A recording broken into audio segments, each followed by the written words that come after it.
Ladies and gentlemen, the President of the United States, accompanied by the Prime Minister of the State of Israel.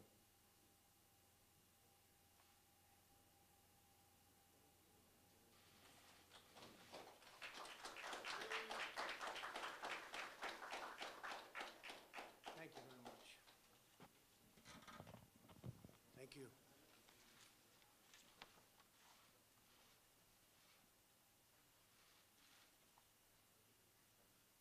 Please come. Come.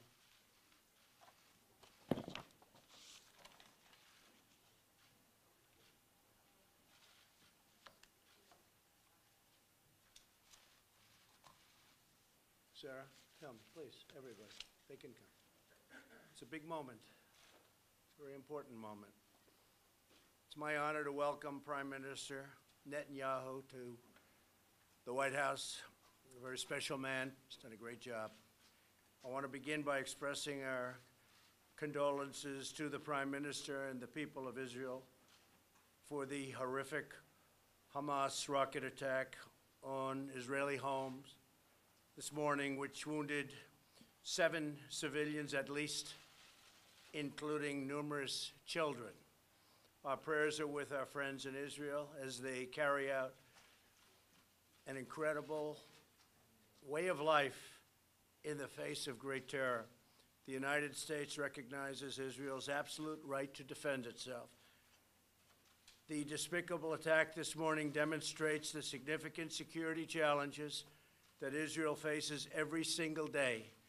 And today I am taking historic action to promote Israel's ability to defend itself and really to have a very powerful, very strong national security, which they're entitled to have. In a moment, I will sign a presidential proclamation recognizing Israel's sovereign right over the Golan Heights. The state of Israel took control of the Golan Heights in 1967 to safeguard its security from external threats. Today, aggressive action by Iran and terrorist groups in southern Syria, including Hezbollah, continue to make the Golan Heights a potential launching ground for attacks against Israel, very violent attacks. Any possible future peace agreement must account for Israel's need to defend itself from Syria, Iran, and other regional threats. We do not want to see another attack like the one suffered this morning north of Tel Aviv. In our meeting today, the Prime Minister and I will discuss these dangers, as well as several mutual priorities in the Middle East and beyond.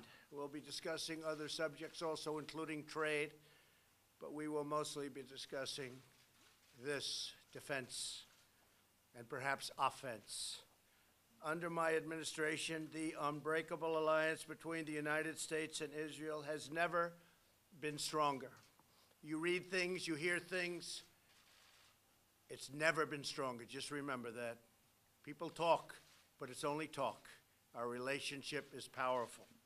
At this moment, the American Embassy stands proudly in Jerusalem, the capital the Jewish people have established, and they've wanted the embassy for many, many years, for many decades, and frankly, through many presidents, and we got it done. Not only did we get it done, we also got it built at a slight cost saving, like about $1 billion cost saving.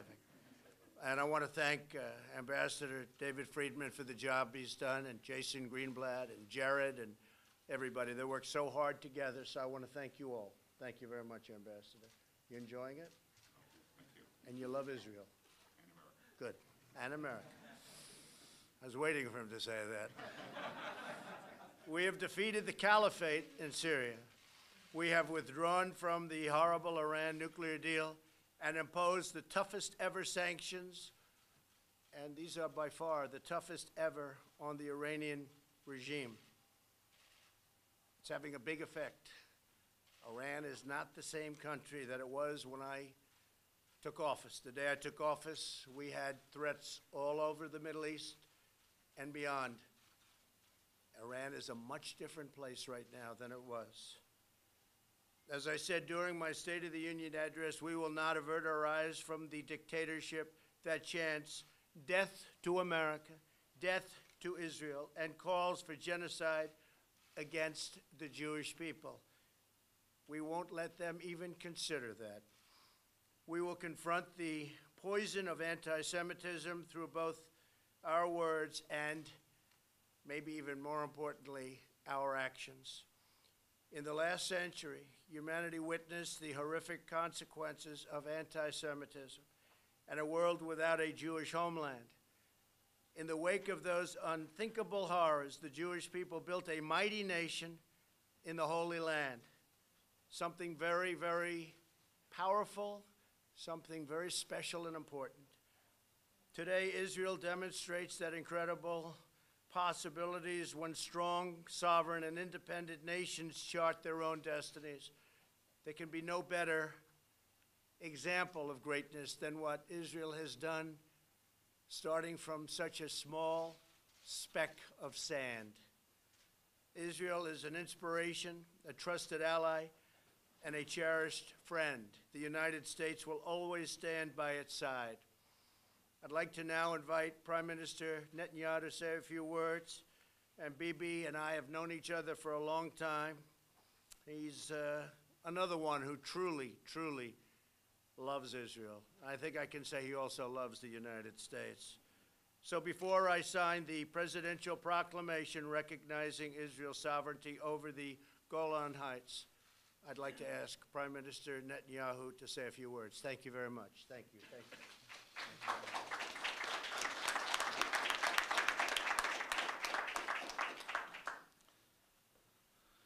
Mr. President, our dear friend, Donald, you have shown consistently incredible support for Israel, for our right to self-defense.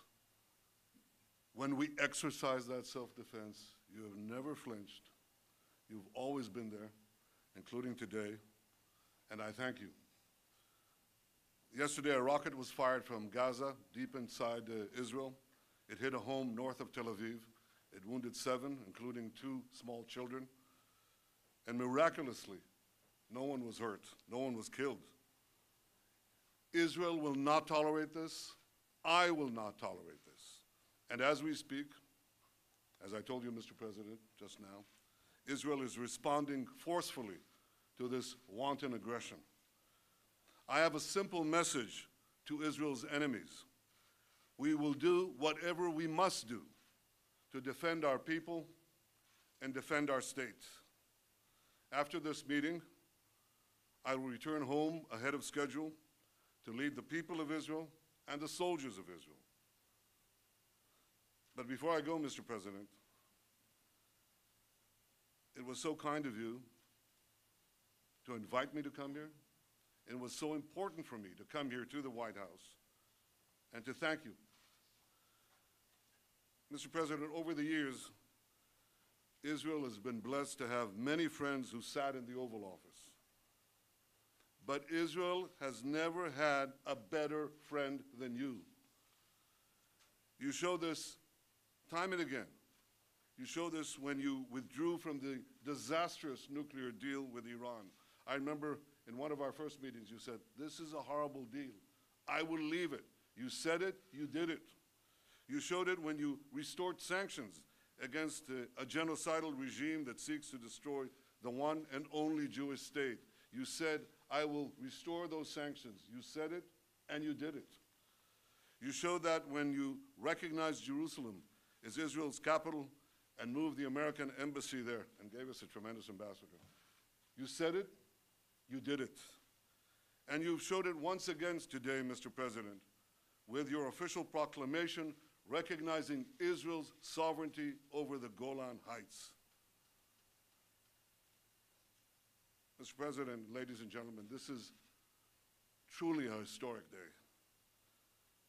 For 2 decades, from 1948 to 1967, Syria rained deadly fire from the Golan Heights on Israel's citizens below. A generation of Israeli children lived in constant danger.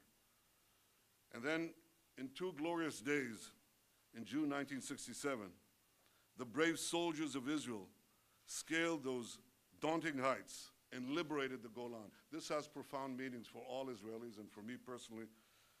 One of those brave soldiers was my brother, who was wounded in battle 3 hours before the end of the war.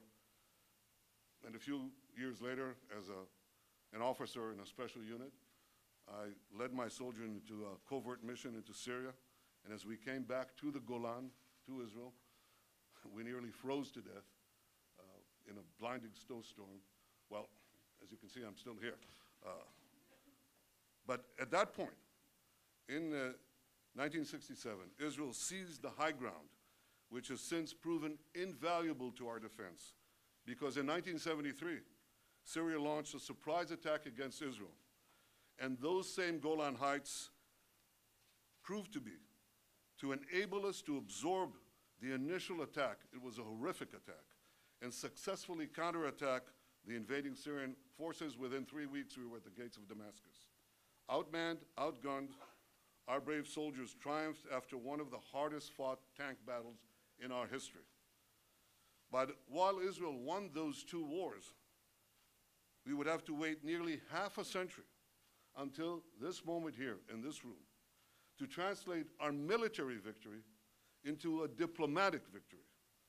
And that is why, Mr. President, your decision to recognize Israel's sovereignty on the Golan Heights is so historic.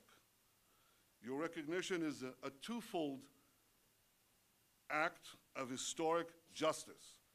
Israel won the Golan Heights in a just war of self-defense, and the Jewish people's roots in the Golan go back thousands of years. In the long sweep of Jewish history, there have been a handful of proclamations by non-Jewish leaders on behalf of our people in our land. Cyrus the Great Persian king, Lord Balfour, President Harry S. Truman, and President Donald J. Trump. And you, Mr. President, you've done it not once, but twice, with your bold proclamation on Jerusalem and with your bold proclamation today on the Golan. Your proclamation comes at a time when the Golan is more important than ever for our security, when Iran is trying to establish bases in Syria to strike at Israel. From across the border in Syria, Iran has launched drones into our airspace, missiles into our territory. Mr. President, just as Israel stood tall in 1967, just as it stood tall in 1973, Israel stands tall today. We hold the high ground, and we shall never give it up. Mr. President, we have a saying in Israel. I'll say it in Hebrew. It says, Ha'am im ha-Golan. That means the people are with the Golan. But thanks to you, we now know that there are 2 peoples who stand with the Golan, the people of Israel and the people of America. So on behalf of all the people of Israel, thank you, President Trump. Thank you for your leadership. Thank you for your friendship. And thank you for all you have done to make the alliance between America and Israel stronger and greater than ever. Thank you, Mr. President.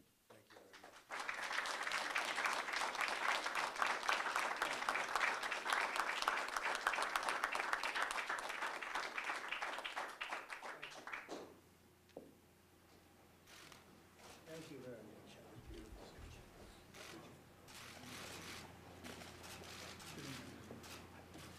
So this was a long time in the making. Should have taken place many decades ago.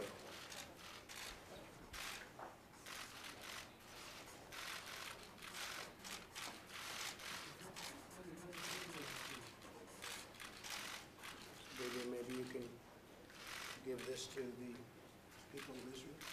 Thank you.